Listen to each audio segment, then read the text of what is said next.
মৰমৰ ছাত্ৰ ছাত্ৰীসকল, আজি পঞ্চম শ্ৰেণীৰ অসমীয়া বিষয়ৰ এটি পাঠ তোমালোকলৈ আগবঢ়াইছোঁ।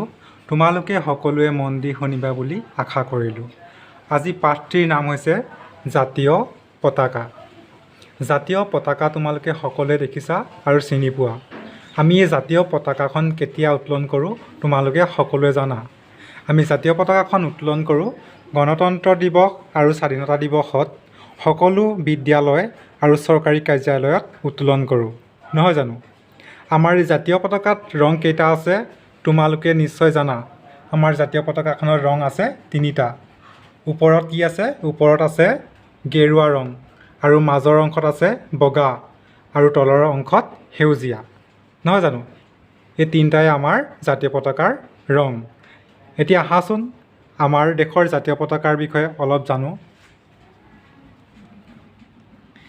জাতীয় পতাকা। শিক্ষকে শ্ৰেণীত সোমাই বিদ্যাৰ্থীসকলক ক'লে, ল'ৰাহঁত, আজি 25 জানুৱাৰী, কাইলৈ 26 জানুৱাৰী, গণতন্ত্ৰ দিৱস। শিক্ষকজনে শ্ৰেণীকোঠাত সোমাই ছাত্ৰ ছাত্ৰীসকলক ক'লে, ল'ৰাহঁত, আজি 25 জানুৱাৰী, কাইলৈ 26 জানুৱাৰী, গণতন্ত্ৰ দিৱস। প্ৰতি বছৰৰ দৰে এইবাৰো পতাকা উত্তোলন কাৰ্য হ'ব। শিক্ষকজনে কি কৈছে? প্ৰত্যেক বছৰে যেনেদৰে পতাকা উত্তোলন কৰা হয়, এইবাৰো পতাকা উত্তোলন কাৰ্য আমাৰ বিদ্যালয়ত হ'ব। তাৰপিছত প্ৰতিযোগিতা, খেল ধেমালি আদি হ'ব। শিক্ষকজনে কৈছে পতাকা উত্তোলন কৰাৰ পাছতে আমাৰ বিদ্যালয়ত কি হ'ব? খেল ধেমালি আদি প্ৰতিযোগিতা হ'ব। শেষত যিয়ে প্ৰথম, দ্বিতীয় আৰু তৃতীয় স্থান লাভ কৰিব তেওঁলোকক পুৰস্কাৰ দিয়া হ'ব। শিক্ষকজনে কৈছে এই প্ৰতিযোগিতাসমূহত যিসকলে প্ৰথম আৰু দ্বিতীয় আৰু তৃতীয় স্থান লাভ কৰিব তেওঁলোকক পুৰস্কাৰ দিয়া হ'ব। বাৰু আজি তোমালোকক মই জাতীয় পতাকাৰ বিষয়ে ক'ম। তাৰপিছত শিক্ষকজনে কি কৈছে? আজি তোমালোকক মই জাতীয় পতাকাৰ বিষয়ে ক'ম। কিন্তু তাৰ আগতে কোৱাচোন, জাতীয় পতাকাৰ বিষয়ে তলৰ কবিতা ফাঁকি তোমালোকৰ মনত আছেনে? শিক্ষকজনে কৈছে মই জাতীয় পতাকাৰ বিষয়ে কোৱাৰ আগতে তোমালোকে কোৱাচোন, জাতীয় পতাকাৰ এই কবিতা ফাঁকি তোমালোকৰ মনত আছেনে? কবিতা ফাঁকি হৈছে, ত্ৰিৰংগ আমাৰ জাতীয় পতাকা, অশোক চক্ৰ মাজত আছে, প্ৰথমে গেৰুৱা মাজত শুকুলা, তলে শ্যাম সৌ আকাশত আছে। তোমালোকে এই কবিতা ফাঁকি নিশ্চয় পঢ়িবলৈ পাইছা। শিক্ষক, এই পতাকাত কি কি ৰং আছে তোমালোকে ক'ব পাৰিবানে? শিক্ষকজনে কৈছে ছাত্ৰ ছাত্ৰীসকলক, এই পতাকাখনত কেইটা ৰং আছে তোমালোকে ক'ব পাৰিবানে? বকুল নামৰ এজন ছাত্ৰই কৈছে, হয় মহাশয়, ইয়াত 3টা ৰং আছে। আমাৰ জাতীয় পতাকাখনত কেইটা ৰং আছে? 3টা। সকলোতকৈ ওপৰত গেৰুৱা, মাজত বগা আৰু তলৰ ভাগ সেউজীয়া। বকুল নামৰ ল'ৰাজনে কি কৈছে? সকলোতকৈ ওপৰত আছে গেৰুৱা, মাজত বগা আৰু তলৰ ভাগ সেউজীয়া। শিক্ষক, বঢ়িয়া। বাৰু বকুল, তুমি কোৱাচোন পতাকাৰ মাজত কি আছে? বকুলে তেতিয়া কৈছে, পতাকাখনৰ মাজত গোল চক্ৰ আছে। পতাকাখনৰ মাজত এটা গোল চকা আছে। শিক্ষক, ঠিক কৈছা। তোমালোকে জানানে পতাকাত বেলেগ বেলেগ ৰং কিয় দিয়া হৈছে? তেতিয়া সকলো ছাত্ৰ ছাত্ৰীৰ নিমাত, কাৰণ সিহঁতে নাজানে পতাকাৰ মাজত বেলেগ বেলেগ ৰং কিয় দিয়া হৈছে। তোমালোকে নাজানা যদি ময়ে কওঁ শুনা। শিক্ষকজনে কৈছে তোমালোকে যদি নাজানা পতাকাত বেলেগ বেলেগ ৰং কিয় দিয়া হৈছে, তেতিয়া ময়ে কওঁ শুনা। পতাকাখনৰ ওপৰৰ ভাগত থকা গেৰুৱা ৰং সাহস আৰু ত্যাগৰ প্ৰতীক। কি কৈছে? শিক্ষকজনে কৈছে পতাকাখনৰ ওপৰ ভাগত থকা গেৰুৱা ৰং সাহস আৰু ত্যাগৰ প্ৰতীক।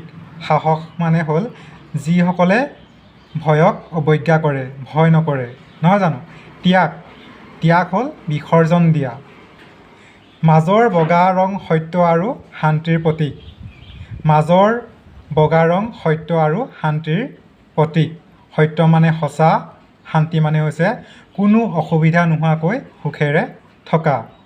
আৰু তলৰ ভাগত থকা সেউজীয়া বৰণটো বিশ্বাস আৰু শক্তিৰ প্ৰতীক। তলৰ ভাগৰ সেউজীয়া অংশটো হৈছে বিশ্বাস আৰু শক্তিৰ প্ৰতীক। বিশ্বাস হৈছে যিটো সত্য বুলি ভবা হয়, সেইটো হ'ল বিশ্বাস। শক্তি হ'ল দক্ষতা থকা, ক্ষমতা থকা, নহয় জানো?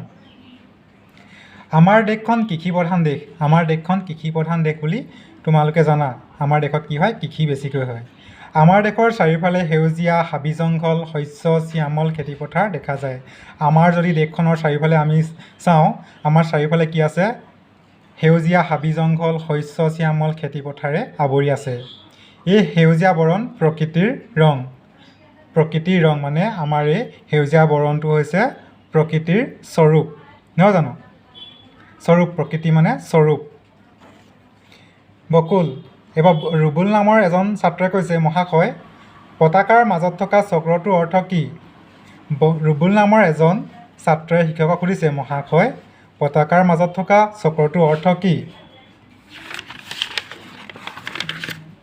শিক্ষক এই চক্ৰটোক অশোক চক্ৰ বোলা হয় শিক্ষকজনে এতিয়া কি বুলি কৈছে এই চক্ৰটোক অশোক চক্ৰ বুলি কোৱা হয় অশোক চক্ৰটো হৈছে ন্যায়ৰ প্ৰতীক আৰু শুনা জাতীয় পতাকাত ব্যৱহাৰৰ কিছুমান ধৰা বন্ধা নিয়ম আছে আমাৰ জাতীয় পতাকাখন ব্যৱহাৰ কৰা কিছুমান ধৰা বন্ধা নিয়ম আছে যেতিয়াই তেতিয়াই য'তে ত'তে জাতীয় পতাকা উত্তোলন কৰিব নোৱাৰি আমি যেতিয়াই মন যায় তেতিয়াই আমি জাতীয় পতাকাখন উত্তোলন কৰিব নোৱাৰোঁ নহয় জানো উত্তোলন মানে ওপৰলৈ তুলিব নোৱাৰোঁ আমি জাতীয় পতাকাখন যেতিয়াই মন যায় তেতিয়াই ওপৰলৈ তুলিব নোৱাৰোঁ স্বাধীনতা দিৱস গণতন্ত্ৰ দিৱস মহাত্মা গান্ধীৰ জন্ম দিৱসৰ দৰে নিৰ্দিষ্ট কেইটামান দিনৰ বাহিৰে অন্য সময়ত সৰ্বসাধাৰণে জাতীয় পতাকা উত্তোলন কৰা নিষিদ্ধ স্বাধীনতা দিৱস গণতন্ত্ৰ দিৱস মহাত্মা গান্ধীৰ জন্ম দিৱস এইকেইটা দিনতহে আমি জাতীয় পতাকা উত্তোলন কৰিব পাৰোঁ কেইটামান দিনৰ বাহিৰে অন্য সময়ত সৰ্বসাধাৰণে জাতীয় পতাকা উত্তোলন কৰিব নোৱাৰে সৰ্বসাধাৰণ মানে